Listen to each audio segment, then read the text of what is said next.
This conference will now be recorded.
Good morning. Are we ready to go, Melissa?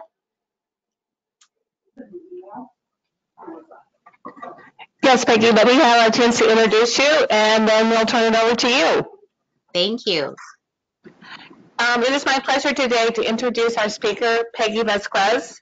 Peggy is an author and motivational speaker. Peggy's mission statement is to help others succeed by sharing her knowledge, experience, by using humor and inspiring you through passion.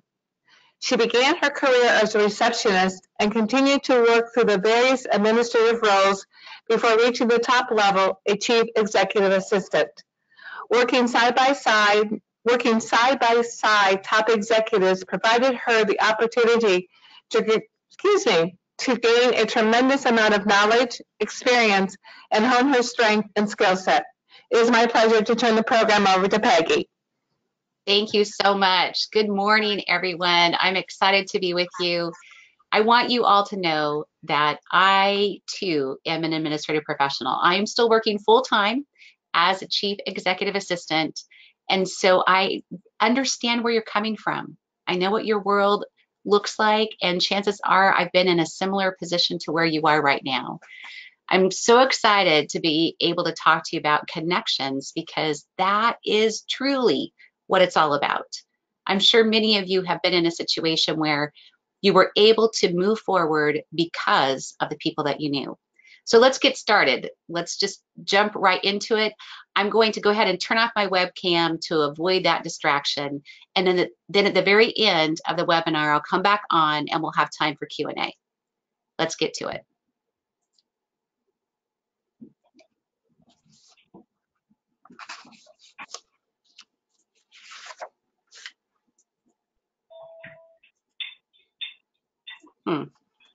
There we go. All right, to begin with, I want you all to get out your phones, not to go to email, not to go to Facebook, not to go onto some other type of social media, but to download a QR code. So just go to your app store, download a QR code, and that's going to take you to my free worksheet. and it'll be on my last slide. So make sure you download that, and then it'll be really simple to get my free handout. I'm going to pause for just a moment to let you do that. Find the one in your app store that is free and has the most stars. That'll be the best one to choose.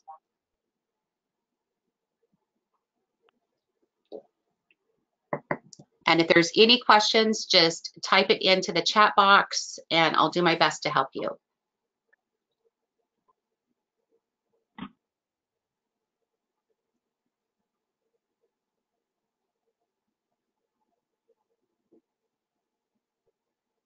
All right, I'm going to move on. If you have questions, I'll be able to help you even at the end of the session. I want to start off by asking you a super simple but powerful question. What did you want to be when you grew up? Go back to that little girl or that little boy in grade school. What did you dream about? What did your heart yearn for? What did you only tell your best friend that you wanted to be because it was such a big dream that you were worried that others may laugh or may say something negative to you? What was it? What did you want to be? I wanted to be a speaker and an author from as far back as I can remember. I grew up next door to the grade school, and at the end of the school year, the teachers would dump all their supplies, and I would go dumpster diving because those supplies were my treasures. That's where I got the workbooks, the paper, the pens, the pencils, the worksheets, and the key. Remember those key answer sheets that our teachers had? I would get all of that out of the dumpster so that I could go home and play school all summer long to anyone who would listen to me. Most of the time, it was my sisters. Sometimes it was the neighborhood kids. And sometimes it was only the Barbies. But I played school all summer long. When I started babysitting, I had a whole new audience. My grade school best friend and I used to write stories in spiral binders and pretend that we were authors. It's no surprise that today we are both published authors. When I saw my first professional speaker, I knew that was exactly what I wanted to do. There was no doubt in my mind. I remember sitting there in the audience and reaching for my husband's hand because all of that energy was bubbling up inside me. I was starting to get emotional and I was reaching for his hand as if to ground me. The dream had been planted and it was so real. It was a feeling of knowing this is exactly what I'm supposed to do, what I've been called to do. But here's the problem. You don't just announce to the world that you want to be a speaker and like magic, the speaking engagement appears. I had no idea how to get started. I struggled to make it a reality. I slowly started getting some speaking engagements, maybe 1 or 2 conferences a year. I'd speak here and there, and every once in a while, I would be invited to speak for an organization. It was very incidental. I was struggling to make my dream a reality. And then one day, all that changed. Not only was I attracting more and more opportunities, being asked to speak at conferences, but I was also being asked to speak for more and more organizations. And I was invited to speak at a conference in Dubai. I hadn't even been outside of the United States at that point when I was invited to speak to Dubai. And shortly after that, I was invited to speak in London twice in 1 year, and then in South Africa. And all of this was because of one woman. Developing an inner circle is a lot like finding true love. You've got to open up yourself. You've got to take the risk. You've got to let your guard down, or otherwise you'll never get the opportunity. You've got to have the courage to walk up to someone and say hello. You've got to take the time to discover someone, whether it's on social media or if they're right in front of you. You've got to take the risk. The person that I'm talking about is Lucy Brazier. I met Lucy online about 5 years ago. It was on LinkedIn. In case you don't know Lucy, she lives in London and she owns a publishing company. Our connection all began with a with a post that she made on LinkedIn. She wrote a post about the value of partnerships. And I made what I thought was a pretty insignificant comment. I simply told her that I appreciated her article and I was aligned with her thinking. That was it. It was so simple. I had no idea what that comment would lead to. At that time, Lucy was building her business and her career as a publisher and a speaker. And that comment meant a lot to her. Today, she has over 45,000 connections on LinkedIn, but back then she didn't. Back then, my comment meant a great deal to her. She was just getting started herself and clearly sought that kind of support.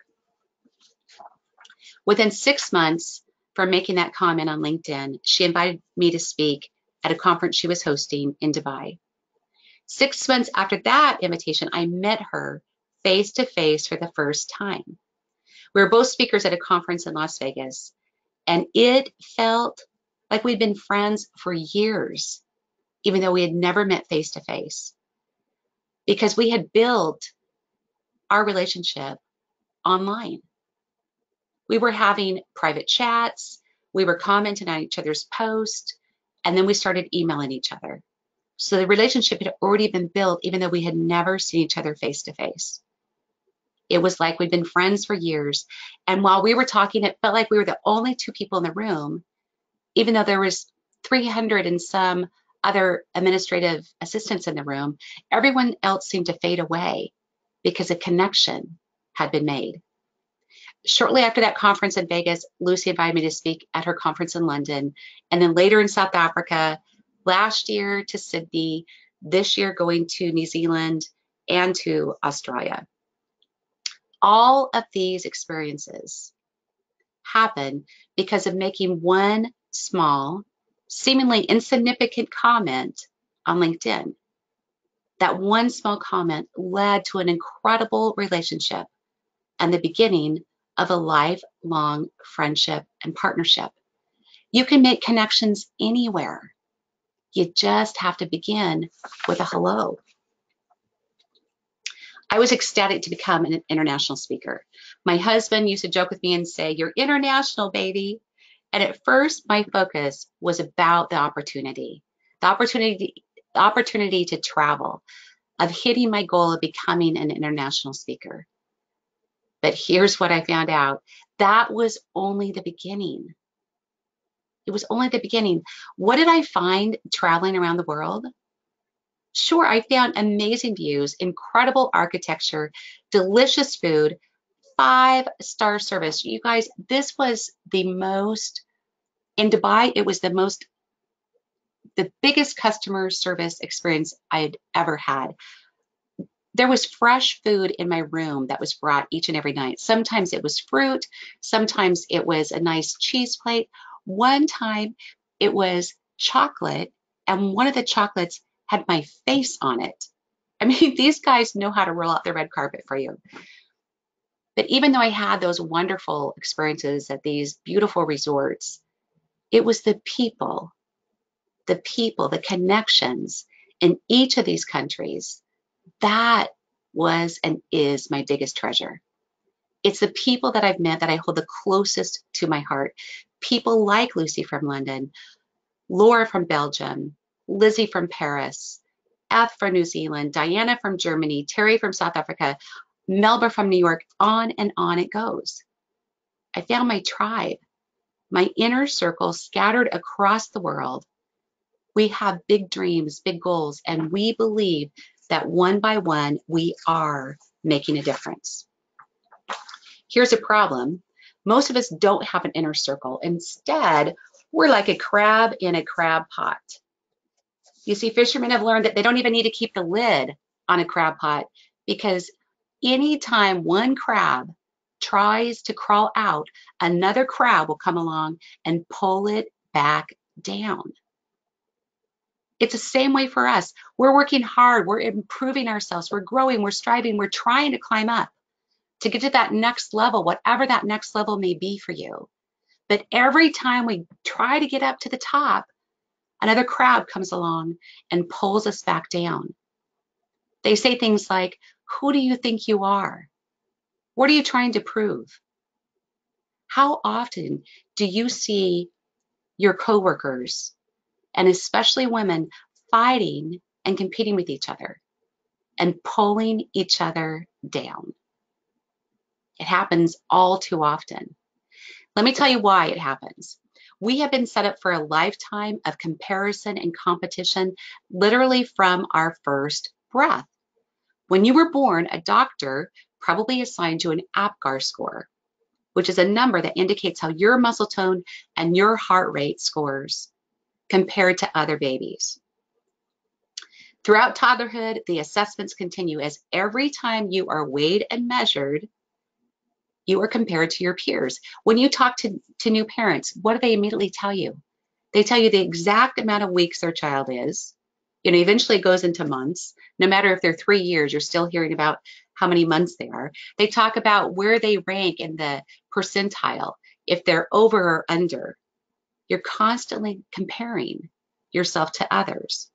And then along comes school, and with every test, every report card, and athletic event, you get another ranking. Then eventually you join the working world, competing for jobs and striving to outperform your colleagues so that you'll get promoted. It's no wonder that in our day-to-day lives, and especially in the workplace, people tend to be guarded. We tend to hold back. We start to play the comparison and competition game, which always leads to the I'm not good enough dead end. Women are notorious for looking at another woman, and without even hesitating, our subconscious mind plants questions in our head. Questions like, is she smarter than me? Is she prettier than me? Is she more successful than me? Does she have a higher education, a nicer home, a nicer husband, more successful children? The questions swirl and swirl and swirl in our mind, asking ourselves questions, comparing ourselves to other people. And then along with comparison and competition and not feeling good enough comes judgment. And as much as we hate to admit it, we all judge each other. We know it's not right, but it happens. It happens without even thinking. We judge each other in 7 short seconds. Sometimes it's out of self-preservation, but most of the time we judge others to make ourselves feel better about ourselves because we've been programmed to compare.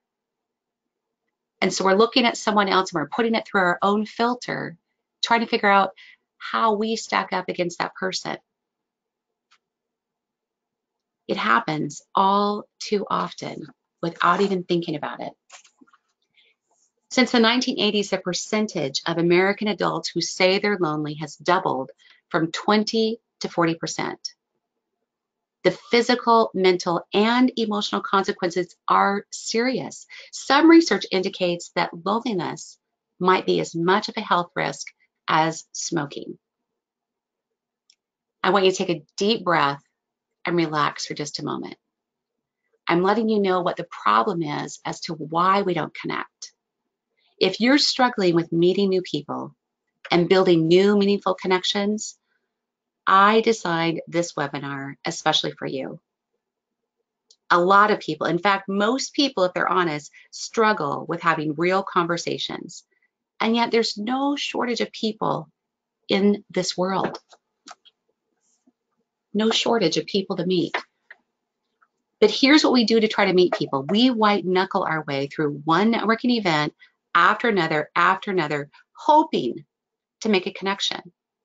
The problem is we haven't been taught how to connect. We've been taught how to network, and they're completely different things.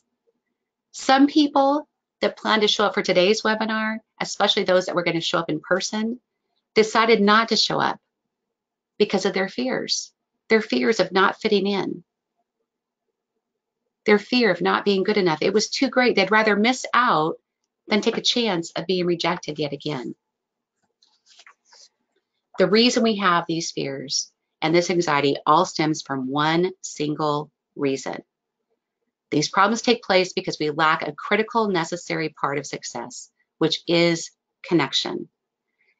I know you've heard this before. A lot of people talk about connection, but they often lack the critical ingredient for making it actually happen. So let me share with you what connection looks like in action. When you have an inner circle, you have a group of people that are there for you, that have your back in good times and bad, during the highs and the lows, the people that support you and challenge you to move forward, sometimes even with a kick, because sometimes when we're down, we need that good friend who will actually kick us forward.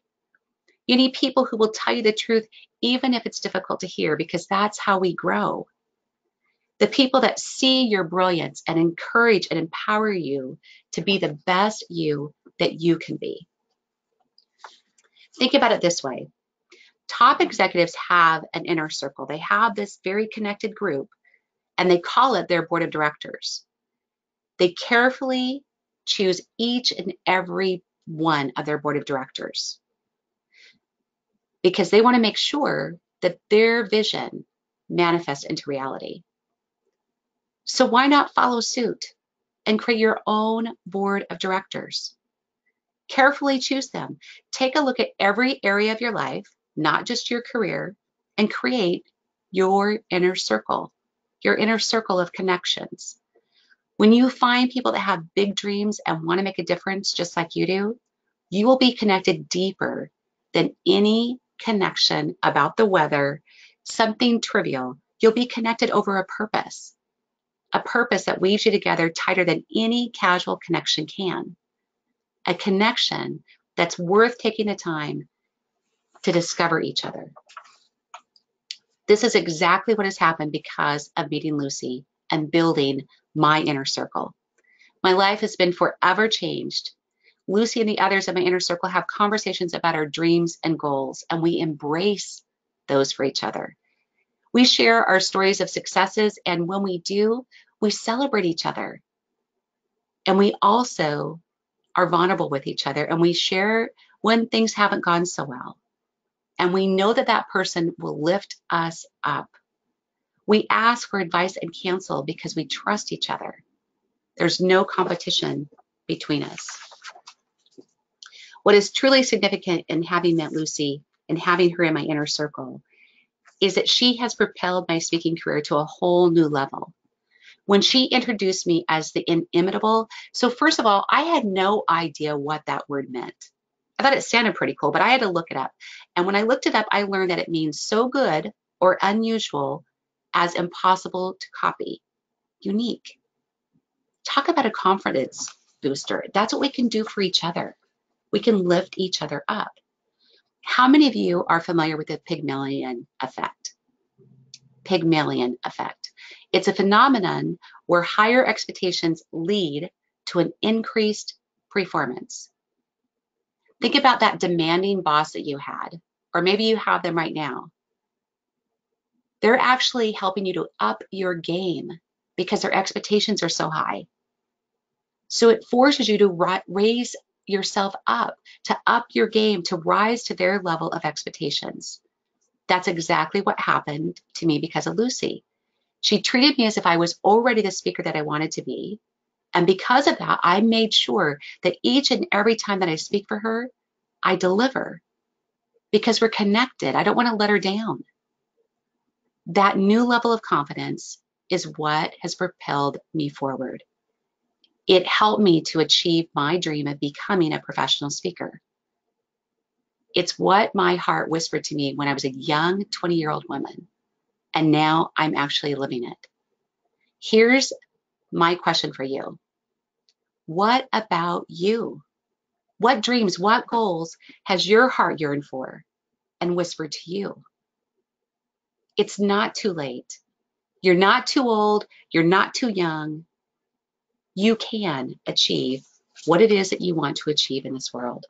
All it takes is connections.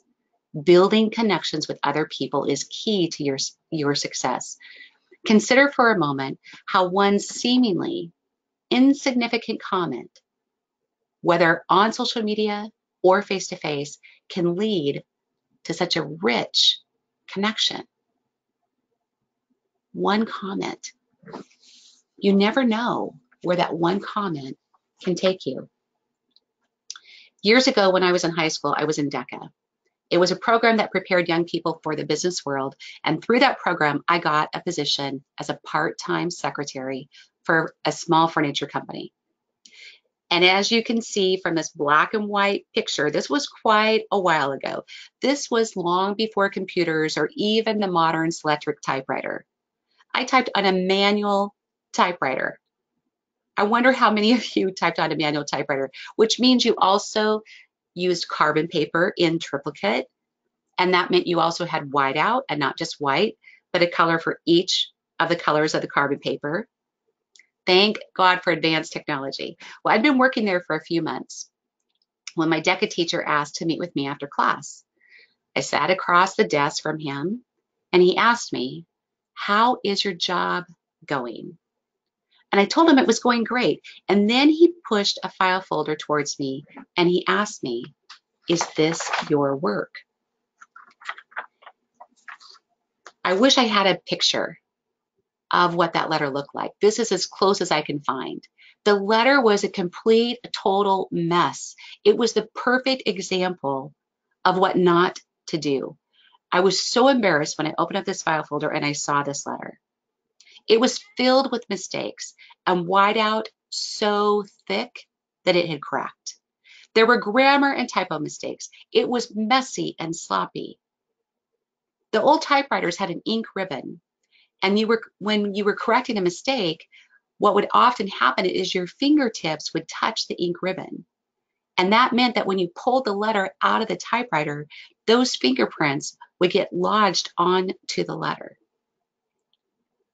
There is no business owner out there that would want to sign a letter like this to represent them or their company.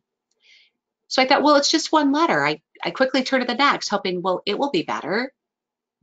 And the next, and the next. And as you can imagine, this was not going well. The entire file folder had letters like this to represent my work. My teacher asked me, "Is this your work?" I so wanted to say no. The problem was my initials were at the bottom of it. It was my work. I was humiliated. I was holding back tears, and I said, "Yes, it's my work." And then he asked me the most impressionable question I've ever been asked. "Is this what you want your reputation to be?" Is this what you want your reputation to be? And in case you don't think reputation matters, here's a reminder and another. Reputation matters, especially when you're building connections, especially when you're building a career. When I heard him ask me this question, my heart sank.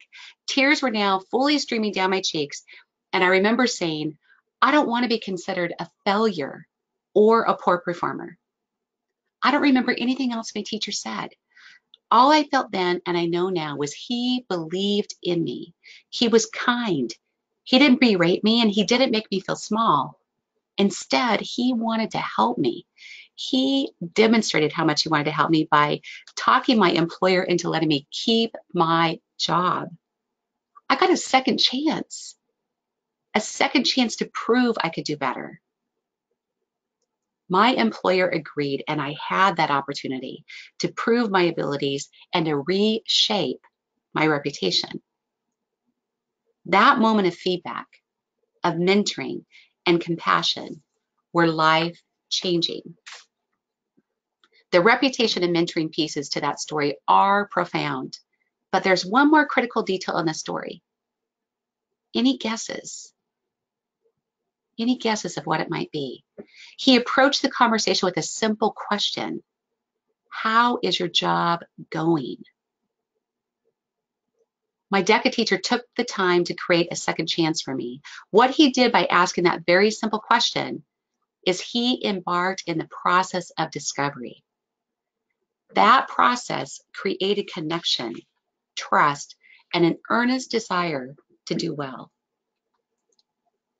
Dale Carnegie says you can make more friends in 2 months by becoming interested in other people than you can in 2 years by trying to get people interested in you. Asking questions and being interested in others is key to developing connections and creating your inner circle. When you ask a question, listen, get engaged. Do all you can to learn about that person, their interest. One of my favorite phrases is to say, "That's interesting. Tell me more." And what's really surprising is when you say that to someone, they always do. If you want to create authentic connections, meaningful connections, use this approach in an authentic way. The other person will start to relax. They'll open up and you'll get to know them. You'll find out about their goals, their dreams, their passions, their ideas, and their challenges. And then once you hear about those things, consider how you can help them. Find a way to see, can you introduce them to someone else? Be a master connector and connect other people to each other. Perhaps what they're going after is something that you've already done and you can tell them about your journey. Find a way to help others. Think about the last networking event you attended. Perhaps it was a conversation that you had today with someone that you knew or you didn't know. What did you talk about? If you talked about the weather or some other type of small talk and didn't move past that, are you really creating a connection? Think about a time where the person you were talking to was more interested in passing out their business cards than creating a true connection with you. Some people walk around at networking events and I swear they look like a blackjack dealer. They're just throwing their business card out to anybody who will listen. Or think about a time when the person that you're talking to was more interested in the person that was behind you. You know, they're talking to you and the whole time they're looking around you as if to say that there's someone more important coming and you're just filling up their time.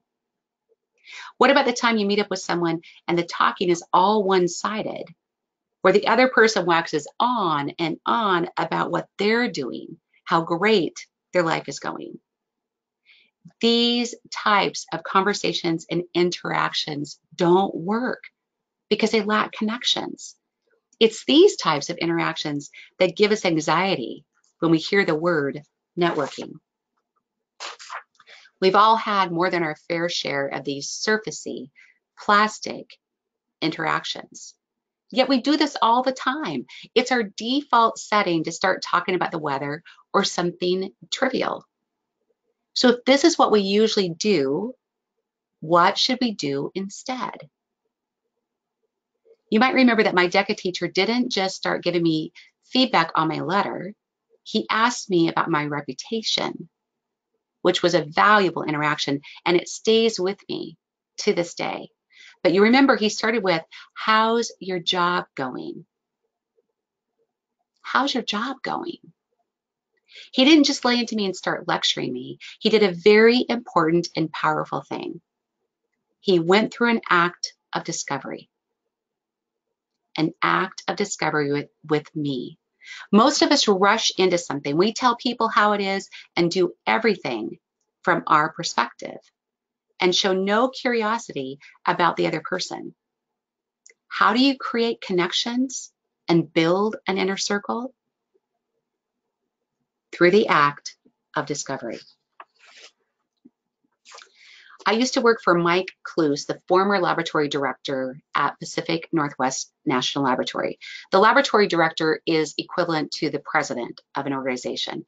So I worked for Mike for 8 years, his entire tenure in that position. He retired a little over 4 years ago, and I now work for Steve Ashby, who's the current laboratory director. Mike and Steve are completely different, like Arnold and DeVito. I mean, you know, completely different in every single way, in how they look, how they talk, what their goals are, their personality, completely different. So, for example, Mike would come in on a Monday morning and he would say, "Good morning, how are you?" And that was code for, get your coffee, come in, let's talk about our weekend, and then we'll get down to business. It was simple, like clockwork. You knew exactly what was going to happen, and he wanted to chat, but then we would always get down to business. He was a very successful executive. Steve, on the other hand, he'll come in on a Monday morning. He'll say, good morning, how are you? How was your weekend? I say, it was great. How was yours? He said, it was great. We're done talking about the weekend. He goes in his office, he gets down to business. A little while later, we have our daily huddle and we focus on business.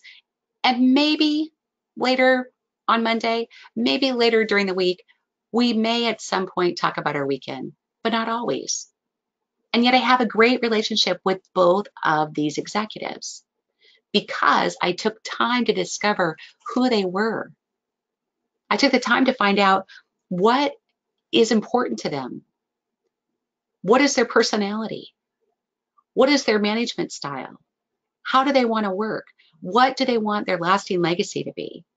I took the time to discover who they were, and that's exactly what we need to do with not only the people that we support, but also new people that you want to connect with.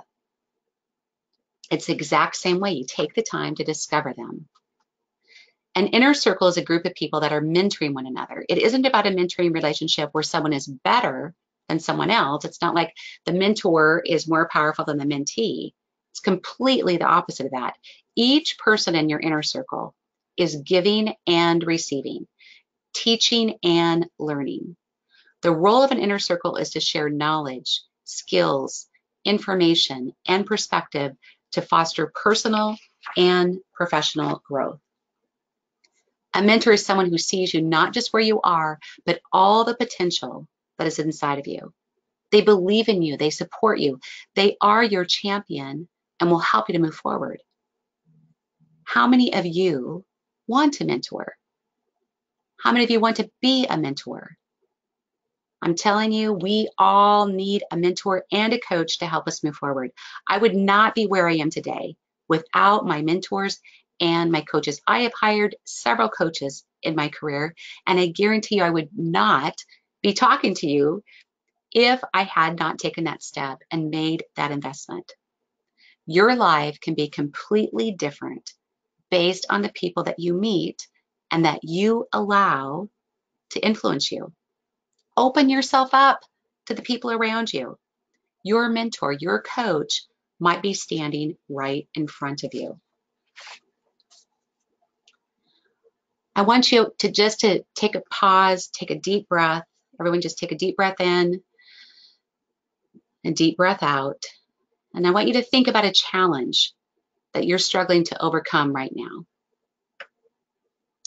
Go ahead and close your eyes and think about all the nuances of that particular challenge.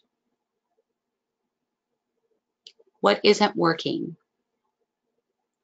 What's holding you back? How is that challenge making you feel? Get that situation firmly in your mind. All right, now go ahead and open your eyes. And if you're watching this webinar with a group of people, here's what I want you to do after this webinar. I want you to stand up and team up with one person in the room and tell them about your challenge. When I do this, when I'm actually with you instead of on a webinar, what happens is people get together and they start sharing their challenge. They go through this act of discovery with each other. And here's what happens. You find out that you've got a lot in common. You learn something from each other. You discover that they've been in the same situation and have faced the same challenge and have advice to share with you. And it was easy. No one got hurt in the process. You opened up to each other. You allowed yourself to be vulnerable. And what happened because of it is you formed a connection. You formed a connection. It's so simple, but you've got to take the risk. To begin creating connections and to build your inner circle, a way to answer these three questions. Number one, who is influencing you? Are you mindful of their influence on your life? Are your closest friends and colleagues affecting you positively or negatively? Number 2, who are you role modeling? Or are you just doing the same thing over and over, hoping for a different result and a better life? And number 3, are you modeling behaviors that attract meaningful connections? In other words, would you want to connect with you? I encourage you, after this webinar is over, to go through these 3 questions and go deeper. Be mindful about it. It's where you begin. We are whole people. We're not separated by our personal life and our work life. We are one person. So think about that when you're creating your inner circle.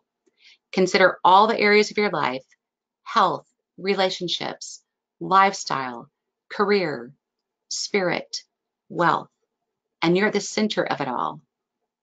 Consider all these areas and ask yourself who's pulling you forward in each of these areas of your life. When you're looking to make new connections, to build that inner circle, find people who have more knowledge and experience than you. Write down names of people for each area of your life. People that you respect and admire. People who are where you want to be. That you would contact when you're in the middle of a challenge. People who will lift you up and encourage you. People who will tell you what you need to hear, even if it stings a little. People who believe in you and your dreams, who will propel you forward towards your dreams and your goals. People that you discover by saying hello and going through an act of discovery with them, finding out how you can help each other. One of the people that I discovered in South Africa was Atreya. I look at this picture of her and I immediately smile.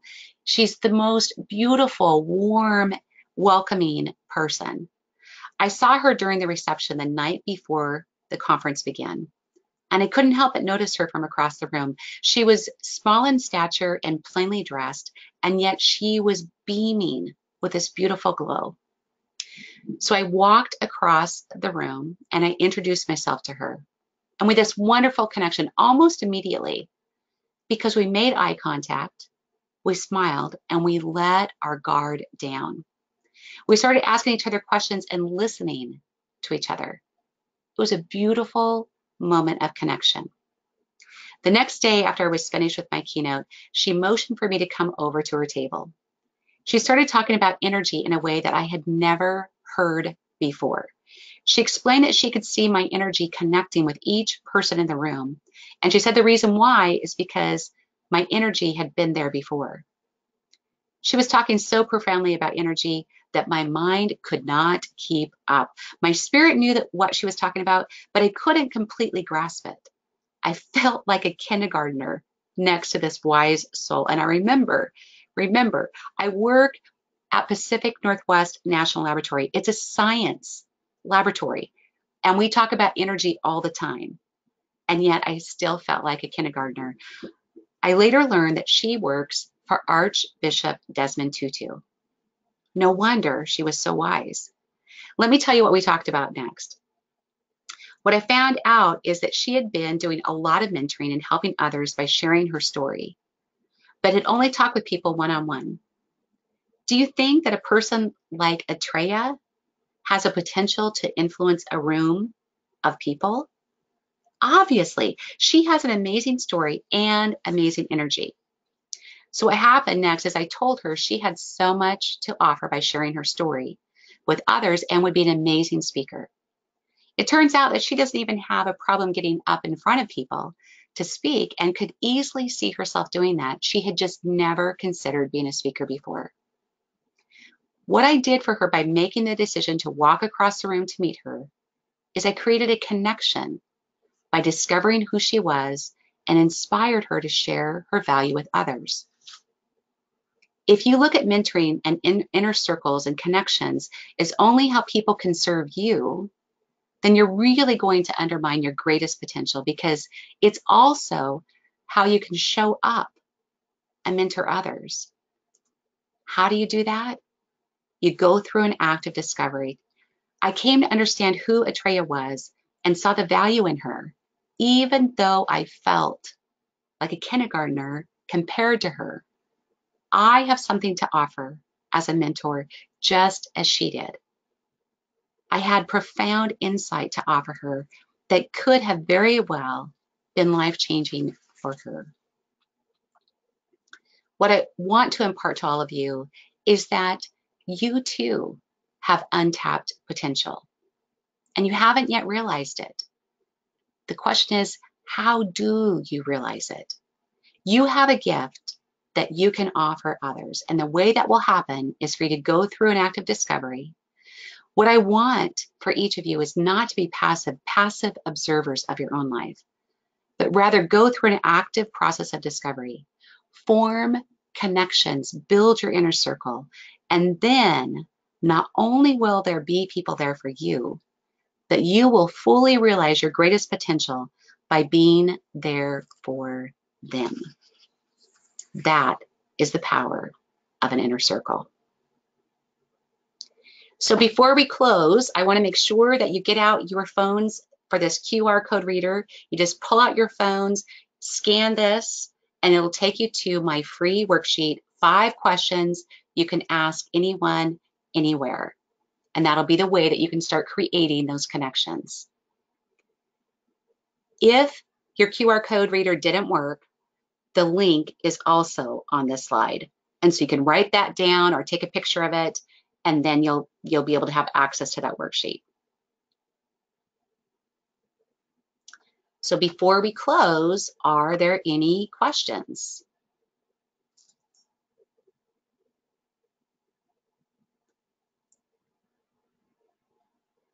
You can ask me anything. I'd be happy to answer.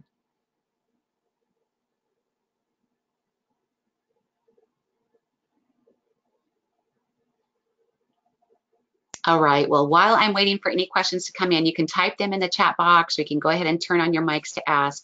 I want to let you know that I've got some exciting news for you to celebrate Administrative Professionals Day, week, month. Some of us, you know, it's like when you have a birthday, it's a birthday month.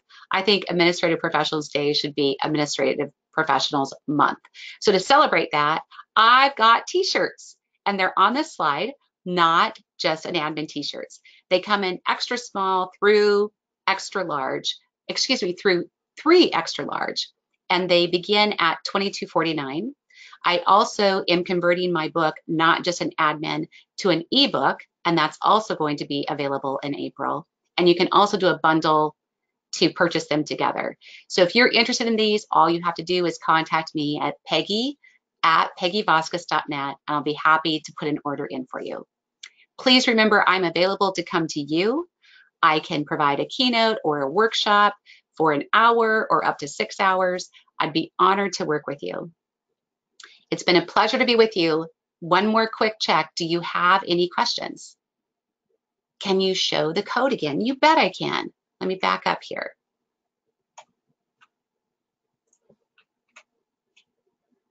There you go. You are so welcome, Sylvia. Any questions?